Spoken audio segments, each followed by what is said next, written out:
السلام علیکم ورحمۃ اللہ وبرکاتہ۔ حضرت محمد صلی اللہ علیہ وسلم اور ایک اونٹ کا واقعہ۔ حضرت تمیم داری رضی اللہ عنہ فرماتے ہیں کہ ہم ایک بار حضور صلی اللہ علیہ وسلم کے بارگاہ اقدس میں حاضر تھے کہ ایک اونٹ بھاگتا ہوا آیا اور صلی اللہ علیہ وسلم کے سر انور کے پاس آ کر کھڑا ہو گیا، جیسے کان میں کوئی بات کہہ رہا ہو۔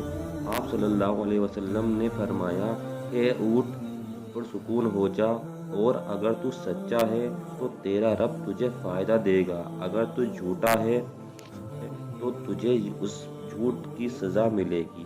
جو ہماری پناہ میں آ جاتا ہے اللہ تعالیٰ بھی اسے امان دے دیتا ہے، اور ہمارے دامن میں جگہ بنا لینے والا کبھی نامراد حد نہیں ہوتا۔ ہم نے عرض کیا، رسول اللہ صلی اللہ علیہ وسلم، یہ اونٹ کیا کہتا ہے؟ آپ صلی اللہ علیہ وسلم نے فرمایا، اونٹ کے مالکوں نے اسے ذبح کر کے اسے کھا لینے کا ارادہ کر لیا تھا تو یہ ان کے پاس سے بھاگ آیا ہے۔ تمہارے نبی صلی اللہ علیہ وسلم سے مدد مانگی ہے۔ ہم سب ابھی گفتگو میں مشغول تھے کہ اس اونٹ کے مالک بھاگتے ہوئے آئے۔ اونٹ نے ان کو آتے ہوئے دیکھا تو دوبارہ حضور صلی اللہ علیہ وسلم کے سر مبارک کے پاس کھڑا ہو گیا۔ اب آپ صلی اللہ علیہ وسلم کے پیچھے چھپنے لگا۔ ان کے مالکوں نے عرض کیا، یا رسول اللہ صلی اللہ علیہ وسلم، یہ ہمارا اونٹ ہے، 3 دن سے ہمارے پاس سے بھاگا ہوا ہے اور آج یہ ہمیں آپ کی خدمت میں ملا ہے۔ اس پر آپ صلی اللہ علیہ وسلم نے فرمایا، یہ میرے سامنے شکایت کر رہا ہے کہ یہ تمہارے پاس کئی سال تک پلا بڑھا، گرما آتا تو تم گھاس اور چارے والے علاقے میں اس پر سوار ہو کر جاتے، اور جب موسم میں سرما آتا تو تم اس پر بیٹھ کر گرم علاقوں کی طرف جاتے۔ اب جب اس خستہ حال کی عمر میں پہنچ گیا ہے تو تم اسے ذبح کر کے اس کا گوشت کھا لینا کا ارادہ کر لیا ہے۔ انہوں نے عرض کیا، خدا کی قسم یا رسول اللہ صلی اللہ علیہ وسلم، یہ بات بالکل اسی طرح ہے جس طرح آپ نے فرمایا۔ اس پر حضور صلی اللہ علیہ وسلم نے فرمایا، ایک اچھے خدمت گزار کی اس کے مالکوں کی طرف سے کیا یہی سزا ہوتی ہے؟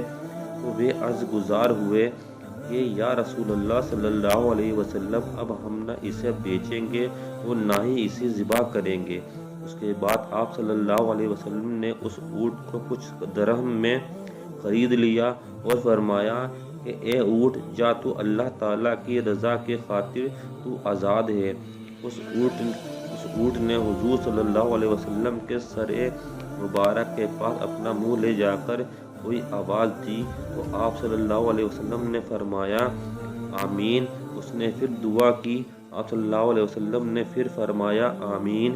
اس نے پھر دعا کی، آپ صلی اللہ علیہ وسلم نے پھر فرمایا، آمین۔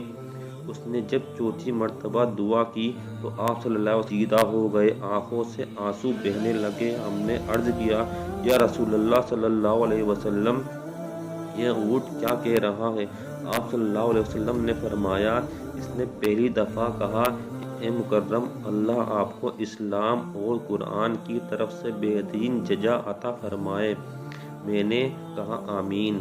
پھر اس نے کہا، اللہ تعالیٰ قیامت کے دن آپ کی امت سے اسی طرح خوف کو دور فرمائے جس طرح آپ نے مجھ پر دور فرمایا ہے۔ میں نے کہا، آمین۔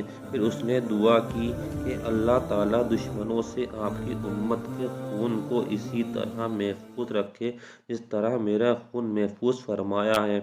اس نے پھر کہا کہ اللہ تعالیٰ آپ کی امت کے درمیان جنگ جدا نہ ہونے دے۔